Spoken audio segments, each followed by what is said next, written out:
Paul Pogba was once the most sought-after young footballer in the world. With the world seemingly at his feet, it looked certain that he would fulfill his destiny and be recognized as one of the best players in modern football. Unfortunately, at only 30 years old, things didn't quite pan out the way most people thought.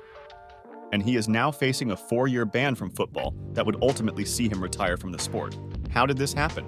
Pogba made his breakthrough whilst playing for Juventus, having joined the club in 2012 from Manchester United after coming through their academy and only making a handful of senior appearances. He enjoyed 4 successful years at Juventus, where he won the Serie A in every season he played in Turin. During this time, he had become a star with a very unique style of play. He was almost the complete midfielder. Standing at 6'3", he could dominate the midfield physically using his strength and aerial dominance, but his main skills came when Pogba was on the ball. He had great flair and technique that saw him excel as an attacking threat, often drifting out to the left to showcase these attributes. In 178 games, he had scored 34 goals and registered 40 assists, and this kind of form wasn't going unnoticed. In 2013, he won the European Golden Boy, being recognized as the best under-21s player in the top leagues around Europe. The following year, after impressing for France, he was named the best young player at the World Cup in 2014. The pinnacle of his individual recognition came in 2015, during his final season in Turin. He was named in the UEFA Team of the Year alongside Iniesta and Modric in midfield. It was clear Pogba was a global star. With every club in Europe desperate to sign Pogba, he opted to rejoin his old club, Manchester United, in a deal that saw he become the most expensive player of all time, signing for the club for a fee of £89 million. Having left the club in 2012 on bad terms, it seemed Pogba was keen to return and prove to the club just how good of a player he had become. However, Manchester United, where not the club they were when Pogba left, Sir Alex Ferguson had retired in 2013, which to this day the club seems to have never recovered from. Old Trafford in recent times has become synonymous as a place where players come and have their careers die, and unfortunately for Pogba, like many others, this was the case. In 2016, when Pogba completed his record move, he wasn't the only new summer arrival at Carrington. Manchester United had just appointed Jose Mourinho, one of the most respected managers of all time. It was clear Jose saw Pogba as the main man to lift United back to the top of English football. And in fact, the first season together was positive. They had already brought back 2 trophies to Manchester, winning the EFL Cup and the Europa League, with Pogba playing a crucial part in both competitions. However, this was not a sign of things to come, as Paul Pogba never lifted another trophy again for Manchester United in his time at the club. This lack of success led to the demise of his and Mourinho's relationship. The major cracks first started to appear at the beginning of 2018. After being brought off just after an hour in away defeats at Tottenham and Newcastle, Pogba started on the bench for both legs of the Champions League last 16 defeat by Sevilla. Tensions were definitely rising between the two of them, with Mourinho once accusing Pogba of faking an injury so he could go on holiday to Miami mid-season.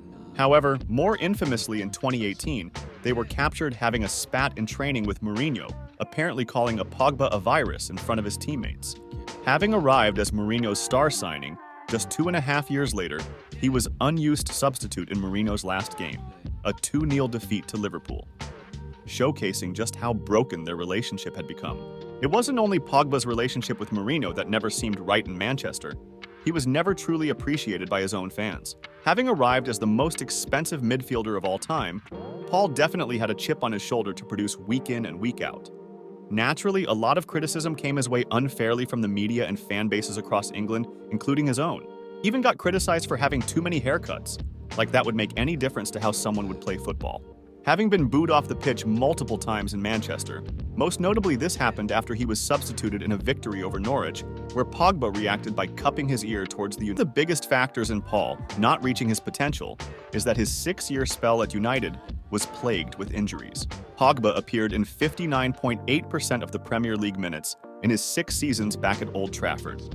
The first 3 seasons were similar to his Juve years: 76.2, 62.9, and 88% of the minutes. But he didn't break 55% of the minutes in any of the last 3 years. He finished his final season for United by appearing in 39.4 of the potential Premier League minutes. No matter how good Pogba was when he arrived back in Manchester, When you are signed as the most expensive player of all time, you are expected to be on the pitch as much as possible to prove your worth. It also made it impossible for Pogba to pick up any real rhythm for the club, as he would often go through purple patches before being sidelined again for weeks, whilst he struggled massively at Manchester United. Thankfully for Pogba, that never carried over to his international career. He looked a completely new man whenever he put on the French kit and enjoyed incredible success. Having narrowly missed out on the Euros in 2016, Pogba was influential in the following World Cup alongside Conte in 2018, helping France go on and lift the trophy as they beat Croatia 4-2 in the final, a game in which Pogba managed to get on the score sheet. Unlike in Manchester, Pogba had great players around him in Conte and Matuidi who could make up for any defensive liabilities Pogba had. This allowed him to shine on the biggest of stages, showcasing how mismanaged he was at Manchester United. In 2022, Pogba parted ways with United and returned home to Juventus. Unfortunately, this wasn't the fairy tale ending that Pogba was looking for. His injury problems that haunted him in Manchester followed him to Turin with multiple muscle injuries throughout the course of the year, meant he only managed to make a total of 10 appearances in his first season back. As if things couldn't get any worse for Pogba, in late 2023, it was confirmed that Pogba had tested positive for testosterone doping after a match against Udinese in August. This leaves Pogba on the end of a potential 4-year ban from football at age 30 that would ultimately end his career. With the world at his feet, Pogba could have gone on to become one of the greats of the sport. Instead, people are going to look back on his career as one of the biggest what-ifs